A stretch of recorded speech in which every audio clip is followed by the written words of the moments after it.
It's a, It's a Murph, you a fool for this one. It's a wave, the chocolate baddie Mary Jhay. Yo, gang, it's in the building with us. How you feeling? I feel good. What's the word? Man? What's the word, man? Thanks for coming.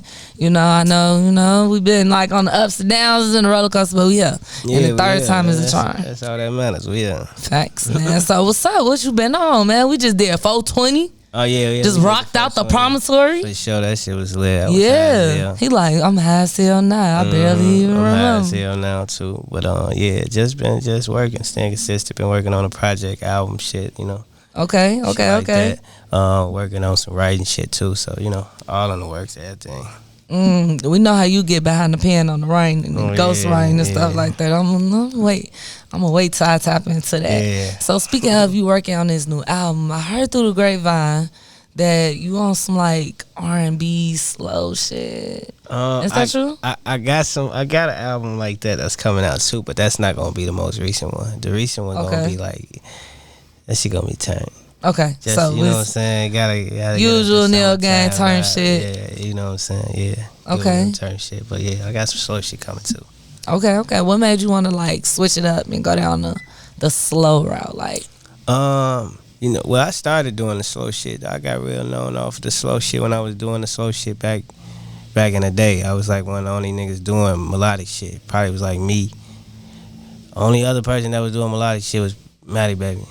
Real talk. Yeah, we was the only ones doing that shit back then, and so I've been doing the slow shit. It's just like, Then I just started doing I've been doing both shit really, but yeah. Which one you like better? Like,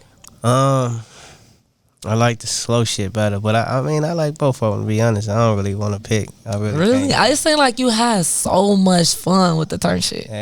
No, I just like you be wilding out, like not wilding out in that sense, but like 420 was lit. Like I'm like his ass all over the stage. Overturned. That's like the other side of me. You know what I'm saying? That's like gang.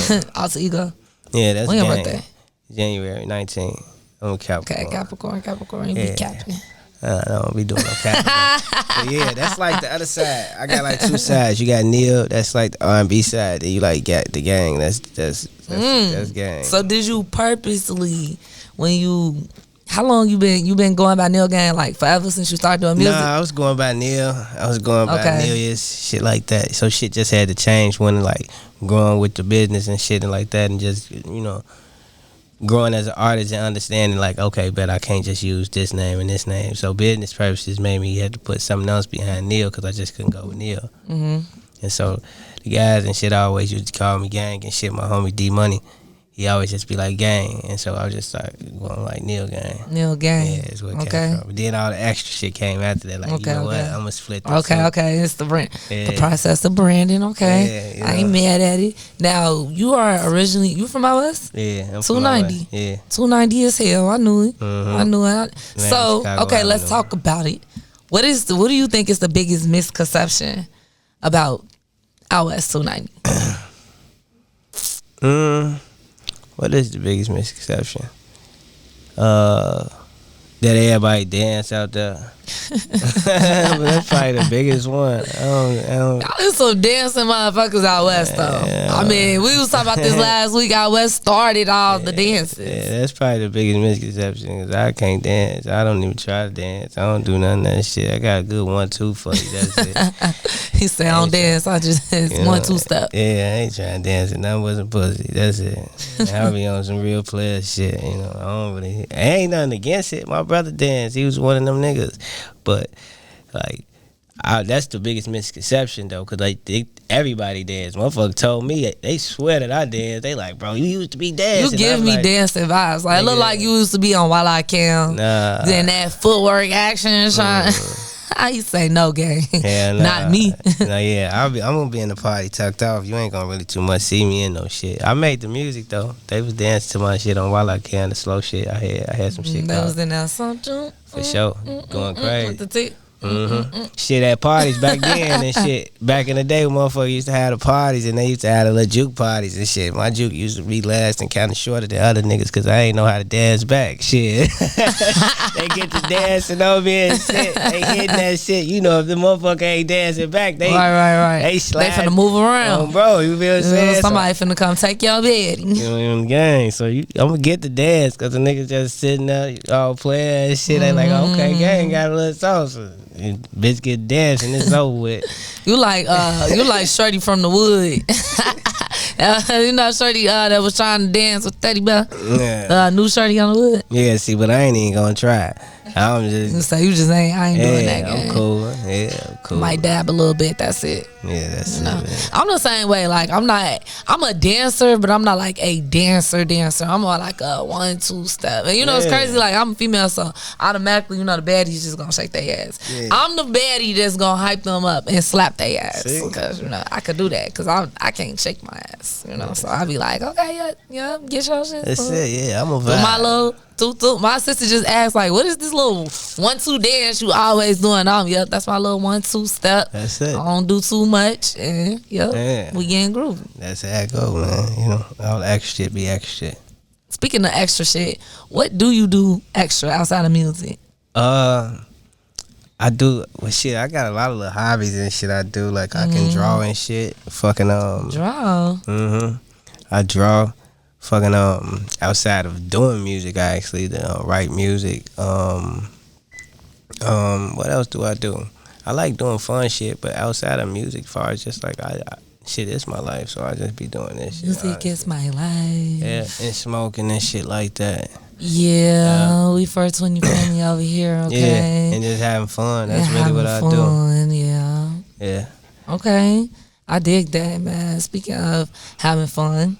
I want to go back to this ghostwriting stuff. Yeah, for sure.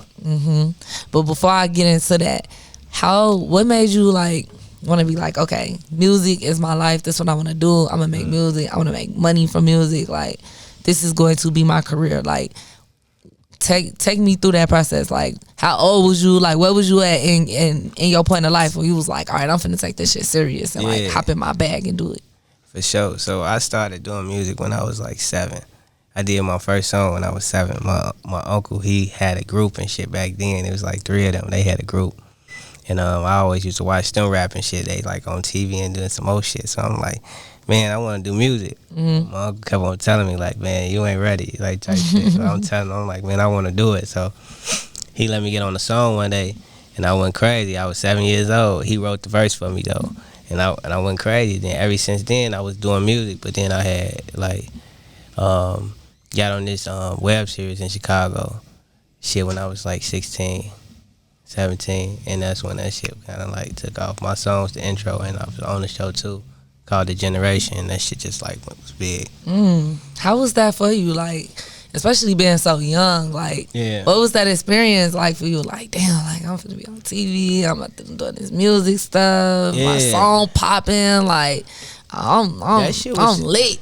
That shit was crazy because just being somebody back then was just way different than being somebody now. Because everybody think they somebody now, so they don't really kind of let you shine. But like back then when we was like, man, I'm talking about when I was on the show and we was dropping music back then, like I couldn't even walk through the mall. I was getting chased through the mall. I was getting chased through the store and shit, all type of shit. I touch a bitch hand, she falling out, all type of shit, crying, real videos, like it's real shit out there, like of that shit, like everything. So it was just like real fans back then. Just how like the celebrities was that was in the game and shit. Like they had real fans back then. Now it's just like they motherfucking know a song, but like, bro, like I wear the same shit you wear. Right. The same shit, you know what I'm saying? Hey, we stand like you too. You know what I'm saying? Like niggas, I got chains and shit. So it's different. So motherfuckers really kind of be like, you meet a motherfucker now, they be like, man, gang, I rap too. It's just like, you know what I'm saying?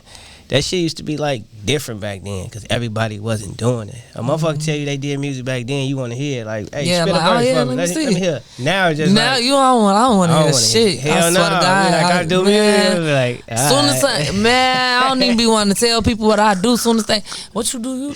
Oh yeah, man. You know Man, Joe, I don't want to hear that shit. Yeah. I am not at work right now, baby. No. Yeah, because they don't fuck what it up. What else you do? They don't fucked it up. Because motherfuckers that really couldn't do music, they didn't try. You know what I'm saying? Like, they didn't try. Like, they listen to somebody's shit before they try to do that shit. But now it's just like, you don't even want to waste your time and tell a motherfucker, like, let me hear some shit. They gonna play the worst shit in the world. You gonna be like, bro, your ass like, don't do music. Turn it off now. You want to do music. Now, man, for sure. And I think that grinds my gears like so much. Like, if you're not going to be passionate, at least have some talent. For sure. You know, you just can't not be passionate, not have no talent, just want to do music and want the clout. It's just like, no. But one thing I can appreciate about you from what I've seen is like, it seems like you're very dedicated. And like you said, for sure. You've been doing music consistently since you was 7. And opportunities start coming to you at a young age. That puts equity on your name, and I feel like that make motherfuckers be like, oh no, he's serious. Like, for he sure. really been my out. My uncle though, that's how I really got it. My uncle got me in that shit. Like, he was doing that shit. I always thought he was cool as hell. Like, I gotta do this shit because he doing this shit, and that's actually 147Calboy did it. Okay. Yeah. So you and 147Calboy are related, like first cousins. Yeah, that's my first cousin. Damn, what was it like? Like, what was it like? You know, growing up with Cowboy. Shit, it was cool. Like, you know what I'm saying? Like, well, cousin was south, we was west. So you know what I'm saying? So y'all was like this.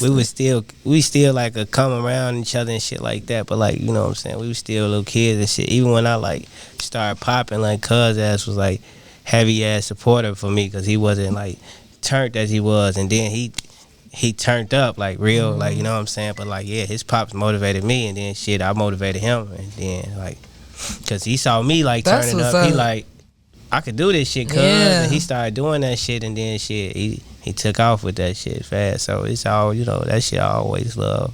That's what's up. I was just gonna ask too, like, what was your reaction like when you seen Cowboy just like going crazy? Oh, that shit was turned. That shit was all love. Shit, when he was coming up and doing this thing, and he dropped that Envy Me shit, and that shit like turned up the whole motherfucking city. We did the big jam together.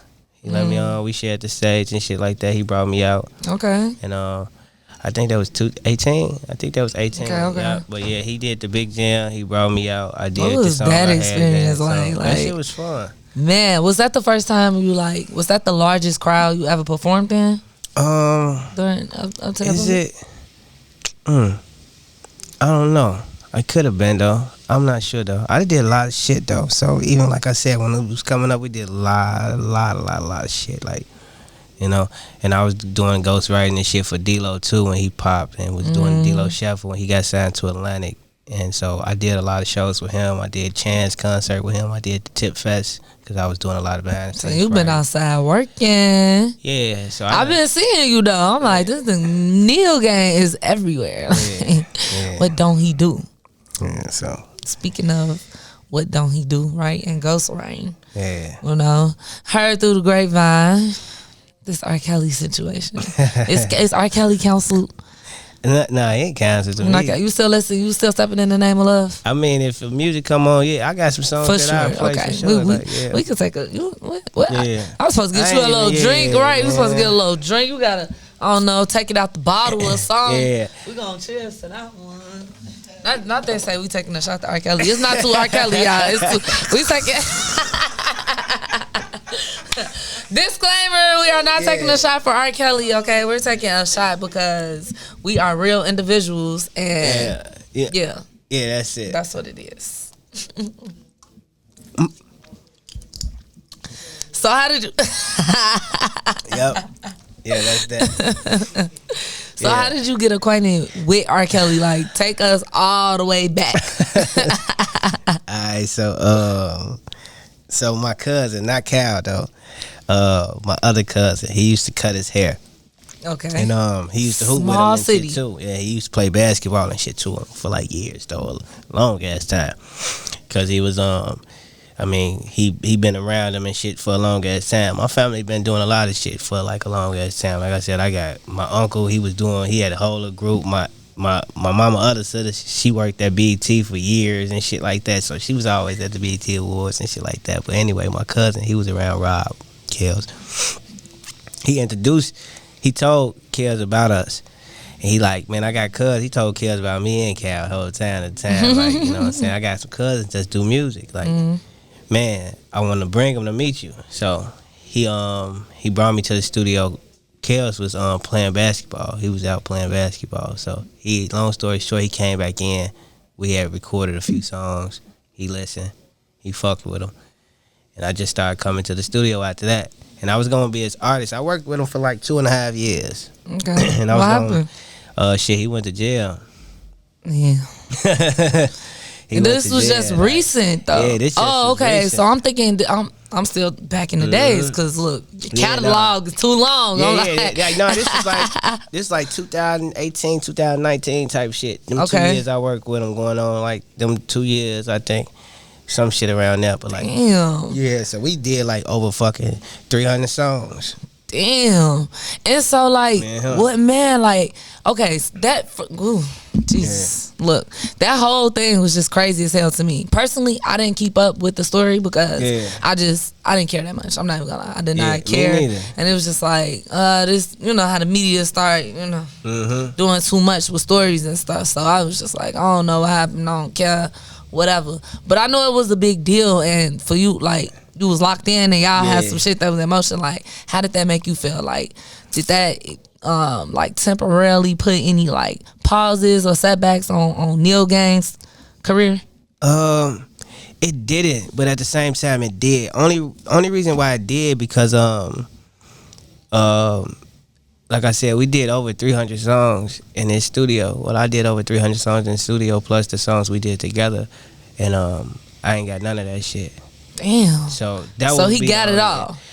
I mean, he don't even got it no more. Whoever got like, you know what I'm saying, control over that shit and just like got control over whatever was in the fucking studio, they got it. Hard drives and different shit. But like, that would be the only L I say I like, you know what I'm saying, took in that shit because I did over everything I did within that 2.5 year span was at his studio, and I got none of it. Damn. So I had to restart my whole catalog and shit, like, you know what I'm saying, which was cool because I record myself. Like, I started, like, you know, I wouldn't record nowhere but, like, at my own shit. So, like, yeah, that's the only L I took within that shit. It was just, like, losing all them songs. But other than that, like, I was just like you, though. Like, I never knew about all the shit that people was talking about. I mean, I never really followed that shit. I hate when people, like, everybody saw it. No, I didn't. I didn't see him piss on nobody. Like, nobody was there. You know what I'm saying? Nobody was there but the people that was involved in the situation. All that shit is wrong and fucking foul as hell. Like, whatever. But I'm just saying, I hate when people be like, everybody saying, I didn't see shit. Literally because I didn't care enough to, like, I didn't see him pee on that. If I saw it, I would be like, yeah, I saw that shit, folks. I didn't see that tape. Right. I seen it. Yeah, see? That's I mean, I seen it, but I still don't care much. You know? To each his own, man. That's crazy because so much happened in the video. Like, I'm not saying like I don't want to be like insensitive or nothing like that. I'm not saying I don't care about the experiences that some of these women spoke out against. I'm saying the whole situation I don't care about. Yeah, that's how I feel. Yeah. And I'm just able to separate the two. I feel like, you know, God didn't put us on this bitch to fucking, you know what I'm saying? We ain't here to judge. I mean, that's they job to do that shit. I know how to separate the two. I mean, I feel like fake people can be fake people, but then I feel like real motherfuckers gotta be real. Like, facts. I ain't gotta say, it's just like a motherfucker dunk on 5 people and then he do the same shit R.Kelly did. Man, the nigga's still good at basketball. You want me to tell you, he just dunked on 5 people. I know he can dunk on 5 people. Right. Like, I'm supposed to say he can't dunk now because the nigga done, like, that ain't my job to do that, judge. I mean, you know what I'm saying? I ain't no judge, I ain't no police, I ain't none of that shit. I'm just, I got mistakes and shit too. Not like his shit, but like, you know what I'm saying? I can't judge him though. It'd be wrong for me to do that shit, so. For sure, I feel that. And out of them 300 songs that I admit, dropped. And I seen you said you had been wrote the song before all this came out. Can you speak a little bit about that? Yeah, I wrote it. I wrote that shit. He came in the studio, he heard it, and he fucked with it, of course. And then it was like one day I was at the crib. It was probably like 4 in the morning. He called me. He was like, come down to the studio, I want you to hear something. I'm like, Alright, cool, shit. Let me see. He's like, he got the R.Kelly voice and everything. I can't. And so shit, I come down there and shit like that, and I'm in the studio, and then like I'm listening to it, and I'm like, it's still my shit. And then after my part finished, he come on that bitch. So now I'm like, damn, like, this shit hard as hell. You know what I'm saying? Like, I'm like, okay, this shit hard. Boom. So he did that, and then eventually that shit like started going on. I came in the studio one other day. It was a whole different version of it. Just was like, it was us going back and forth now. Like, you know what I'm saying? He was doing some of the parts I had wrote and everything. It was just like us going back and forth, like tit for tat. And then I came in the studio one day and he was just like, check this out. You know what I'm saying? And then it was just all him. He had sent me off and he was like, no, I just heard my testimony on it. So, you know what I'm saying? Like, but like, it wasn't no type of song. I wasn't tripping though, because like I said, it wasn't really no type of song that I would necessarily drop for myself. Right. You know what I'm saying? But just like being in the studio with him and just like being around beats and shit that's production and that shit by him, you just start writing a lot of shit. So I'm just like, all right, cool. Like let him do his thing on that bitch. Yeah. You know what I'm saying? Good thing you did though. Now that this thing came out. Yeah, exactly. So that's crazy as hell. I let him turn up on that shit and he ended up dropping it. I mean, we had a couple words about the shit because, credit wise and shit just like that. And he just So did you ever get your credit? Nah. What? No. And they just racking it up. Whoever, man, look. Get Neil Gang his shit, man. So it was all love though. So, but I ain't tripping. So what you got planned for the rest of 2023 for Neil Gang? Drop. I'm finna drop some shit. Can we get the new drop first? Yeah. That's okay, I was finna say, look, I'm looking at Mount Jama. Hey, look, I got some shit. I'm just ready to shake some shit. I got some couple of things just in the works right now. I just signed. Well, my team just signed some new shit. You know what I'm saying? I don't want to talk about it too much. You know what I'm saying? I don't want to talk about it too much. Oh, look, because I'm gonna wait. We got to bring him back up here next week. I don't let them. We gotta get the tea. But we definitely just signed something. You know what I'm saying? So we gonna be dropping the album through that, and we gonna see where it go. We gonna see where it go. I got some shit in the work. I got some shit I'm working on with Cuz. Me and Cal working on some shit too. Okay. So yeah. All right, for sure. We gonna be on the lookout for sure. All right, let everybody know where they can follow you at on social media. For sure, man. Everywhere is Neil Gang TV, NEILGANG TV. That's on everything. Fucking YouTube, Instagram. Fucking what else out here? SoundCloud. Fucking not Twitter, cause my shit's suspended, right? For some reason, I don't know. I don't even be on that. Twitter don't even be on that. Yeah, I mean, I don't even be on that. So I guess I don't know what happened, but it's suspended right now. But when I do get it back up, that's where it's at. But like, yeah, Neil Gang TV. Neil Gang TV, make sure y'all tap in at New Wave Us on everything. Hit that subscribe button, turn on the notifications so you can stay in tune and follow the wave. MyRadioChicago, support District Radio. You already know the vibes, man. We live and lit. Turn me up. Beef came back, beef came back. If I jumped inside the game, everything Meech came back. We just did a show in Vegas and the freaks came back. It's a great morning, it's a trap morning. It's gang shit, lot of gang shit. It get dangerous.